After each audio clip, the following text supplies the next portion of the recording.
we're back with another episode of To the Moon. And in this episode, I got one of my favorite Astro community members. Yes, that is always true because this guy not only has done an incredible job with his business, building a great, sustainable, consistent wholesale operation, but he's been able to do this while traveling all around the world and being newly engaged. Actually, did you get married yet? Yeah, last month. Married last month. I mean, if you've ever been engaged and married, you understand just how incredibly stressful and busy that time can be. But he's just continuing to knock it out. And so I want to introduce you all to Jon Maio. Jon, welcome to the Moon, brother. Hey, thank you for having me here. It's a pleasure. Of course, it's a long time coming, man. You should have been on here a minute ago, but of course, life gets busy. But you are one busy man, Jon. I'd love to rewind back to the beginning, right? How did you first get involved in real estate? How did you then find the niche of wholesale? What brought you to the Astro community? And we'll go from there. Yeah, for sure. So I first got into real estate in April, actually, of 2021. So 3 years ago from this month.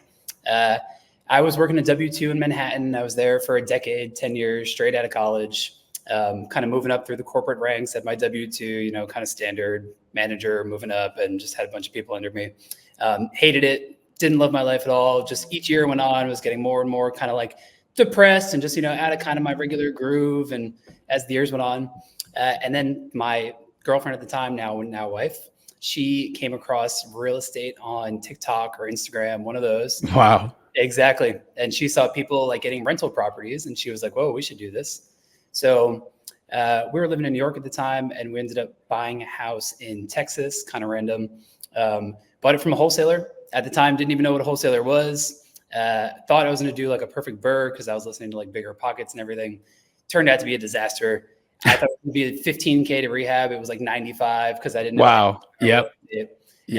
So I still have that now as a rental, which actually it turns out to have like pretty decent cash flow now, but was not a perfect burr by any means. Yeah. At the time you were probably like, dang it. But now it's like, things have appreciated, rents went up. And so you're probably like, I'm really glad we have this house, but and I felt like pretty stressful in the beginning. Yeah. At the time I was going to cry every day. But yeah, so then that was kind of my first taste of real estate. And then I was like, okay, like I'm loving this. This is awesome. I need to get out of my W-2. Like I was miserable there. And I kind of just started doing everything to get like a different side hustle and get out of that job. So I got like a license to sell health insurance in New York. Never did that. I started studying to get like a job in finance and then wasn't doing that. And then I finally came across, I was listening to Bigger Pockets and I heard just about wholesaling on there. And then I went to a local RIA meetup and a wholesaler came and was speaking. And I was like, wow, like that sounds like a blast. You can do all this, make all this money. Like, this is amazing. This is what I've been looking for. And then I realized that I had bought my house in Texas from a wholesaler. So I was like, okay, now it's all coming together. Yeah. You had that moment where you're like, oh my goodness, I just got like the Wizard of Oz, just the curtain back. And I'm like, oh wow, there's this whole other world out there. Exactly. Yeah. So I actually reached out to that wholesaler who gave the kind of presentation at the RIA meeting. And I wanted to work for him, but he lives kind of in my local area and he didn't want to train like another wholesaler to be competition in the area. Okay. So he was like, sorry, like, cause I didn't want to work for him. I just wanted him to like kind of mentor me and teach me what to do. And he is like, I don't want more competition. Well, that's so, man, I know. Yeah. What a crazy mindset to have. Anyway, is he still around, by the way? He is. And I'm pretty sure I do more deals than him. Yeah. Wow. It's funny, right? There's like, when you have any collaboration between the two of you guys?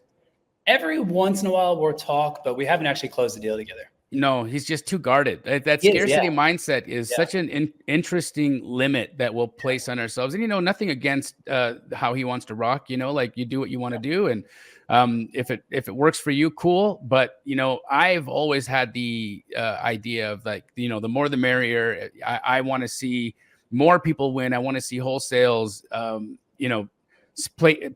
place in the world elevated, and I want us to bring a higher level of professionalism to the industry, and folks like you are doing that. And so interesting that he had that mindset, and now look at where you've gone. But so he was refusing to train you, so then what did you do? So then I was like, okay, I'm just gonna have to figure it out on my own. So I started listening to just like more Bigger Pockets, like finding stuff on YouTube, and then I figured, okay, like what you have to do is you have to do direct to seller. Like that's the most logical way to do real estate or wholesale real estate.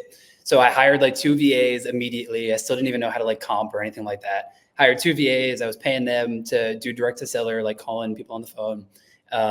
It's like the first trap that a new wholesaler with a little bit of money goes through. They're like, well, I don't want to do the cold calling, so let me hire a couple of guys in the Philippines to do this. And I'm going to start burning through money, right? Because it's like you got to buy the list, you got to buy the skip tracing, you got to pay the VA. So you're probably running a burn rate of what, $6,000-7,000 a month? Yeah, exactly. For the first like 2 months, I was doing that. And I was at home, like rolling up direct mail, trying to send those out. So I was doing the direct mail. I had the VAs doing the cold calling. I got a couple of people that responded, but I didn't know how to talk to them or what a deal looked like. So I probably missed out on some opportunities that came up. Sure. So had no success. And then that's when I came across actually Pace. So I heard him on one of the Bigger Pockets episodes, and I was like, wow, like this guy is pretty impressive. Like this sounds amazing. Had a call with one of his recruiters, but for whatever reason, didn't really like feel like that was the path I wanted to take for whatever reason.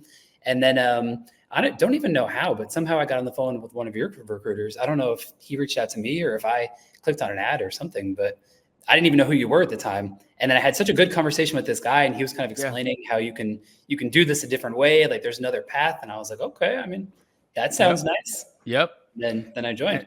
And that was it. And so you learn about the strategies that we use in Astro, you know, agent outreach, MLS offers, and really just doing this on a relationship basis to build a scalable, consistent business. I think when you do it direct to seller, there's that constant stress of, you know, is the phone going to ring? Am I going to be able to make this month work? Like I've spent all this money and it's been a terrible month. Now what do I do? And it's the trap. It's that like chasing your tail that so many wholesalers actually, you know, give up on. Right. And like the direct to seller cemetery is full of wholesaler dreams, you know, like, and I think it's because that's where a lot of people find their entry point into it, because you fall into this idea that buyers don't want to buy deals that may have been listed, or for whatever reason. Why would a real estate agent give you an opportunity, you know, instead of keeping it themselves? And it's, again, we just create these stories in our head that, oh, this won't work and this won't work. But once you actually start doing the application of it, and just like anything else, a numbers game and all the outreach with the follow-up sequences and whatnot, it starts to pan out. And so you come in the Astro community. How did you first feel about it when you first got in? I was surprised because I didn't know anything about like meditation or like mindset. Like those were just kind of like totally foreign concepts and words to me. And then, you know, the course starts off with, you know, the first week of just mindset and everything. And I was like, oh my God, this is deep. I haven't thought about my emotions like this hard in like my entire life. So I was kind of surprised for sure. And then just kind of fell in love with the community. I mean, everybody's so nice. Like people were hopping on calls all the time. Like as soon as you mention you're in a market, people are messaging you. They want to talk. They want to be friends. And it was kind of nice. It's like, I always say to my wife, it's like having coworkers. Like we talk about like our problems sometimes, you know, like our wins and everything. So it's kind of nice, even though not having an actual like W-2 job, but I still have kind of coworkers in a way, I feel like.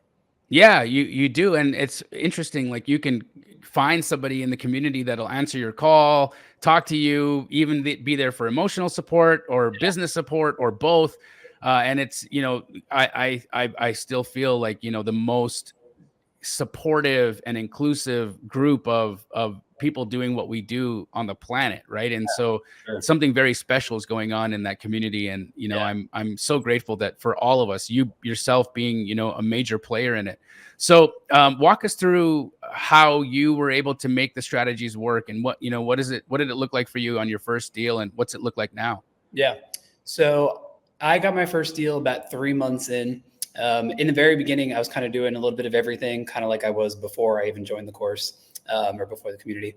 And I was doing like a little bit of everything. I was trying to build up like my dispo side. I was trying to do AC. I was trying to do like, you know, MLS deals. I was trying to do agent outreach, JV deals, you know, everything micro flipping. And then was still kind of just scattered, didn't really have systems or anything. And then finally I was like, all right, you know, like I have a real estate license also. So let me focus in on the MLS because I can get the double dip, you know, if I represent myself on one or two. So just feels like a good fit for me. Right. So you're licensed, right? Yeah, For anybody who didn't catch that, he double dip means he's going to be able to get paid a commission as well as an assignment fee if he's able to successfully wholesale it. So he goes in as a principal on the contract, but because he's the licensed agent, he gets to participate in the commission structure. And then in addition to that, if he wholesales the property and makes an assignment fee, now he's getting paid twice on the same deal, which is like mind blowing to so many real estate agents out there who are worried about NAR coming after their commissions and the way that the world is kind of unfolding in right now for real estate agents. Wholesale real estate and being an agent investor is truly the path to gold, right? And you can do so much more. So what was your first deal in terms of dollar value? So my first deal was a small one. It actually wasn't even from Privy. That was really what I was like focusing on. And I finally got 2 deals under contract from like Privy and on market. But at the time I was trying to flip this mobile home on my own. And I reached out to this person who had like emailed me kind of randomly as a lender. And I was like, okay, this guy's offering 100% financing and like a 4% interest rate. Like, this is an amazing deal. At the time, I didn't realize that it was too good to be true. So I had reached out to this guy and he was financing this mobile home I was going to flip. And it turns out he was fake. So I had wired. So it was total scam. So I had sent in like 5K EMD. I had wired like 50K to this guy to fund this deal. And then he just disappeared. And it turns out it was this scam. So I was like, oh crap. Like, now what am I going to do? And then I had gotten those 2 deals under contract from the MLS. And I was like, oh, wait, like maybe I can just wholesale this one and maybe that can save this one for me. So I ended up doing that and like last minute found a buyer and I only made 2,500, but at least I got my 5K EMD back. So I didn't lose that 5K, made my 2,500 and I was like, all right. And then I ended up actually contacting my bank and getting my money back from the. Oh, you did get the 50K so back? It all worked out. Yeah.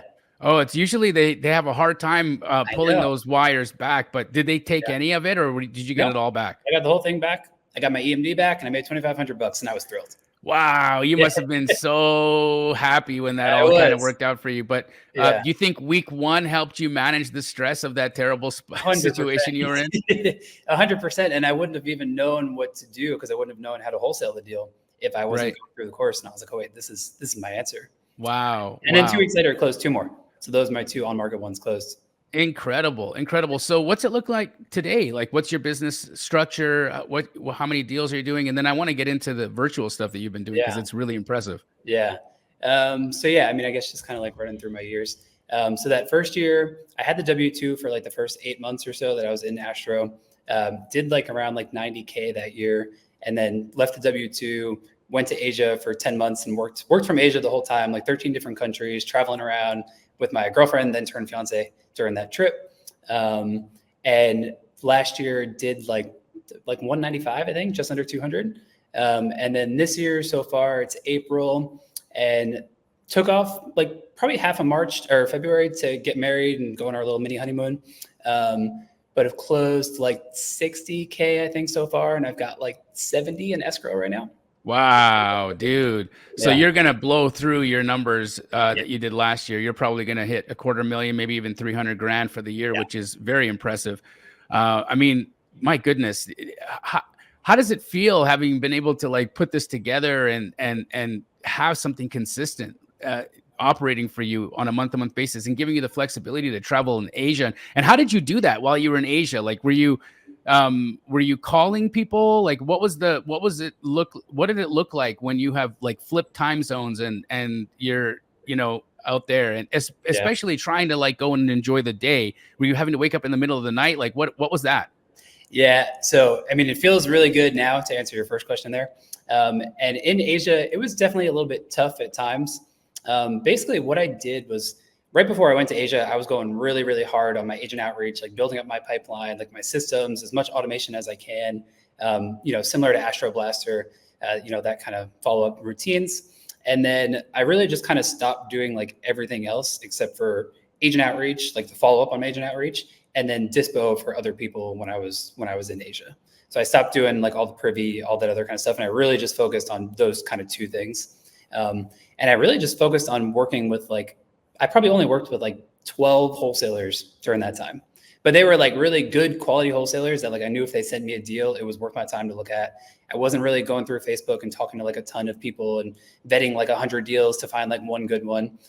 So I really just focused in on good people that I had good relationships with. And then the same kind of realtors, I did a few deals with them while I was over there. But But yeah, I mean, there was definitely a bunch of nights where like if I was doing dispo and it was like a really good deal and I had a buyer like walking a property at 3 p.m., that would be 3 a.m. in Asia. So I would set my alarm for like every hour and then like wake up during the night every hour to make sure that this guy was like getting inside and then like write a contract in the middle of the night. But overall, most nights that didn't happen. And then during the day was when everyone in America was like asleep. So I could like run around, scuba dive, do all that kind of stuff.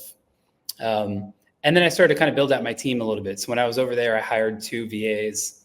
And that has been my team until very recently. So I just hired another VA recently. And then last week, actually, just hired my first wholesaler. Oh, cool. Okay. So tell me about your VA hires. Like, what do you have them doing? Yeah. So I had one VA when I was over there who was doing a lot of my just follow up over text message. So he would respond just to all my agents that were responding.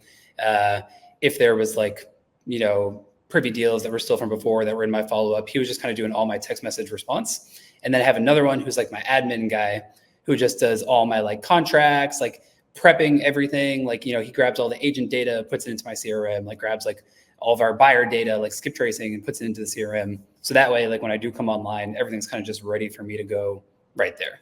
And I'm not really wasting any time with any of that. Awesome. So, and VAs are relatively inexpensive hires. And so you're running a super lean team, and able to generate hundreds of thousands of dollars without having to really have any US based employees until just recently. So the wholesaler that you brought on, is this, what's his primary or her primary task? So he's from Astro, reached out to me a couple weeks ago, and he's going to be doing dispo for me. So I'm really trying to build up my ACT side of the business. So I'm going to focus more on that, training some people on there, and he's going to run the dispo side for me. Beautiful. And what kind of compensation structure are you proposing there? So he's doing a combination of like a percentage of the deal and then also a base pay. But he's actually not in the US either.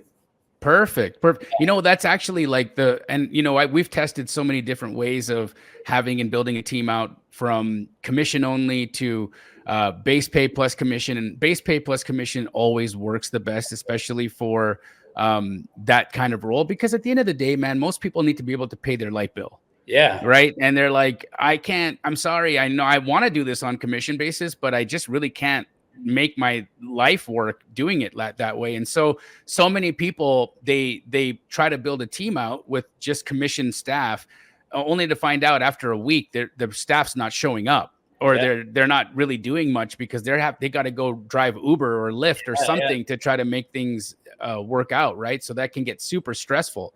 Yeah. But John, I mean, looking at your entry point into the business from a TikTok video, does your girlfriend take credit for having put you on to wholesale? Yeah, she says she like architected my whole life.